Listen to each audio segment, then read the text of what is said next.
Assalamualaikum warahmatullahi wabarakatuh. Perkenalkan, kami dari kelompok 5, kelas 63 4A11 yang beranggotakan saya Imelda Rai Pratiwi dengan NIM 63210601.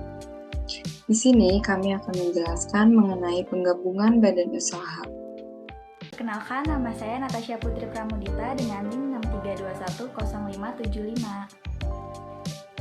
Latar belakang, berdasarkan Pernyataan Standar Akuntansi Keuangan atau PSAK nomor 22 paragraf 8 tahun 1999 menyatakan penggabungan usaha adalah pernyataan dua atau lebih perusahaan yang terpisah menjadi satu entitas ekonomi karena satu perusahaan menyatu dengan perusahaan lain atau memperoleh kendali atas aktiva dan operasi perusahaan.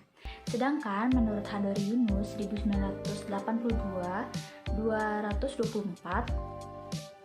penggabungan badan usaha adalah usaha untuk menggabungkan suatu perusahaan dengan satu atau lebih perusahaan lain ke dalam satuan ekonomi. Secara umum, akuntansi adalah proses pencatatan, pengklasifikasi, mengeringkas, mengelola, dan menyajikan data transaksi serta kejadian yang berhubungan dengan keuangan, sehingga dapat digunakan oleh orang yang menggunakannya dengan mudah dimengerti untuk mengambilan suatu keputusan serta tujuan lainnya. Menurut Turidianto tahun 2012, akuntansi adalah sistem informasi yang menghasilkan informasi keuangan kepada pihak-pihak yang berkepentingan mengenai aktivitas ekonomi dari suatu kondisi perusahaan. Pengertian penggabungan badan usaha. Penggabungan badan usaha secara umum adalah usaha untuk menggabungkan suatu perusahaan satu dengan perusahaan lain ke dalam kesatuan ekonomis. Bentuk-bentuk penggabungan badan usaha menurut Arifin S. tahun 2002 240 sampai 241 dapat dibedakan ke dalam beberapa golongan. Saya Kania Putri dengan NIM 63210078. Selanjutnya, penggabungan usaha itu terdapat 3 jenis. Yang pertama itu penggabungan usaha, yang kedua penggabungan vertikal, yang ketiga penggabungan konglomerat. Penggabungan usaha disebut juga penggabungan horizontal, yaitu penggabungan perusahaan-perusahaan yang sejenis menjadi satu perusahaan yang lebih besar. Penggabungan konglomerat merupakan kombinasi dari penggabungan horizontal dan vertikal. Penggabungan konglomerat ini merupakan gabungan dari perusahaan-perusahaan yang memiliki usaha berlainan, misalnya perusahaan angkutan bergabung dengan perusahaan jasa hotel dan perusahaan makanan atau catering. Selanjutnya ada penggabungan usaha menurut hukum. Yang pertama itu ada merger, yaitu penggabungan perusahaan dengan jalan pemilikan langsung oleh suatu perusahaan terhadap harta milik dari satu atau lebih perusahaan lain yang digabungkan. Yang kedua ada konsolidasi. Konsolidasi itu penggabungan dibentuk sebuah perusahaan baru dengan tujuan khusus untuk membeli atau mengambil alih harta milik dan mengakui hutang-hutang dari dua atau lebih perusahaan yang telah ada. Perkenalkan, nama saya Nurrohma dengan NIM 63210561. Selanjutnya ada pembahasan penggabungan badan usaha 3. Nah, di sini ada neraca PT Bora, PT Novita, dan PT Yazid pada 1 Juli 2019.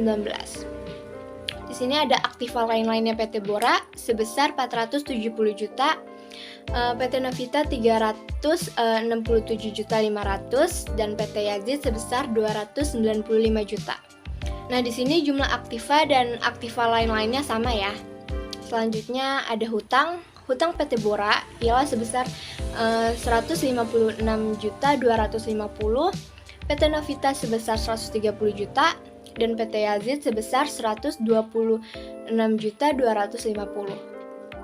Kemudian ada modal saham PT Bora ialah sebesar 175 juta, modal saham PT Novita sebesar 87.500 dan modal saham PT Yazid sebesar 87.500. Selanjutnya ada agio saham. Agio saham PT Bora ialah sebesar 126.250,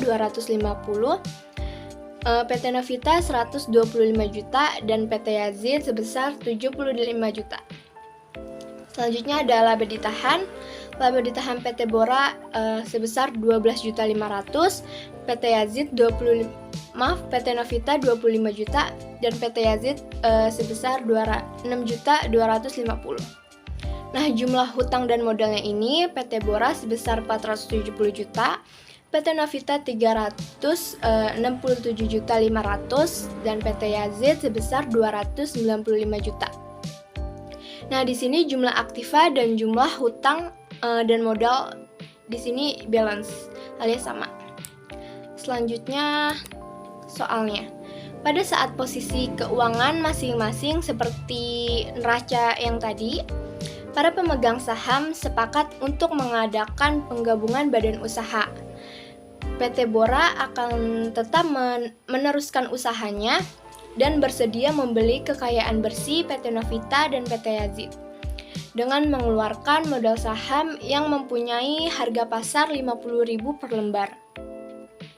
Nah, penilaian kembali terhadap harta PT Novita dan PT Yazid masing-masing sebesar 125 juta dan 75 juta. Selanjutnya ada diminta. 1.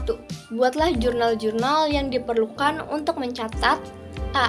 Pemilikan aktiva, pengakuan hutang, dan pengeluaran modal saham oleh PT Bora. B. Penyerahan kekayaan bersih dan penerimaan modal saham serta laba kenaikan kekayaan. Jurnalnya dibuat oleh PT Novita dan PT Yazid. Kedua, buatlah neraca PT Bora setelah terjadinya penggabungan usaha. Saya email Darai Pratiwi dengan NIM 63210601. Di sini kami akan menjelaskan mengenai penggabungan badan usaha. Jumlah aktiva nilai buku dan jumlah kenaikan nilai aktiva diambil dari soal. Jumlah aktiva penilaian sama dengan jumlah aktiva nilai buku ditambah jumlah kenaikan aktiva. Jumlah hutang diambil dari soal. Jumlah kekayaan bersih sama dengan jumlah aktiva penilaian dikurangi jumlah hutang. Jumlah saham yang harus dikeluarkan sama dengan jumlah kekayaan bersih dibagi 50.000. Jurnal yang dibuat yang pertama, pemilikan aktiva pengakuan hutang dan pengeluaran modal saham PT Bora. Aktiva lain-lain sama dengan aktiva lain-lain PT Novita ditambah aktiva lain-lain PT Yazid. Hutangnya didapat dari hutang PT Novita ditambah hutang PT Yazid. Modal sahamnya sama dengan aktiva lain-lain dikurangi hutang. Jurnal yang kedua, penyerahan kekayaan bersih dan penerimaan modal saham serta laba kenaikan kekayaan. Jurnal ini dibuat oleh PT Novita dan PT Yazid. PT Novita, saham-saham PT Bora sama dengan jumlah kekayaan bersih PT Novita. Hutangnya sama dengan jumlah hutang PT Novita. Aktivanya sama dengan jumlah aktiva PT Novita. Laba ditahannya sama dengan jumlah kenaikan nilai aktiva PT Novita. Begitupun dengan PT Yazid, pengerjaannya sama.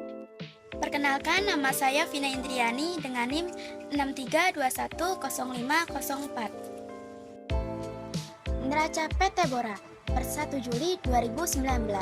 Aktiva lain-lain hasil dari jumlah aktiva PT Novita ditambah jumlah aktiva PT Yazid ditambah jumlah aktiva PT Bora sebesar 1.132.500.000.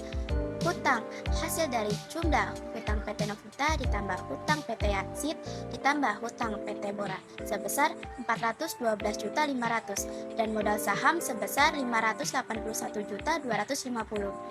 Aigo saham hasil dari neraca PT Awal Bora sebesar 126.250.000. Laba ditahan hasil dari neraca Awal PT Bora sebesar 12.500.000. Kesimpulan, penggabungan usaha pada dasarnya adalah suatu pernyataan dua atau lebih badan usaha yang independen untuk mendirikan suatu badan usaha yang baru.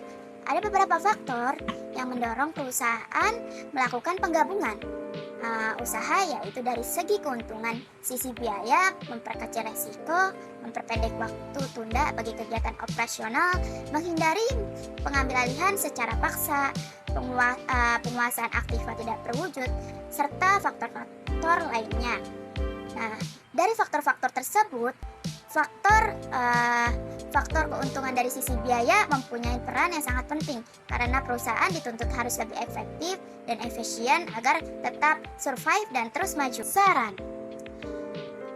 bagi perusahaan dapat mempertimbangkan lebih matang dalam mengambil keputusan merger dan konsolidasi, dan keputusan dalam memasukkan aspek-aspek non-ekonomis yang sangat ngaruh terhadap kinerja keuangan perusahaan, misalnya ketika ambisi pemilik usaha agar dapat menguasai beberapa sektor industri menginginkan menjadi kelompok yang besar di perusahaan, meski ada beberapa kemungkinan penggabungan usaha dilakukan tidak menguntungkan dan perusahaan menjadi lemah dalam modal dan keterampilan manajemen.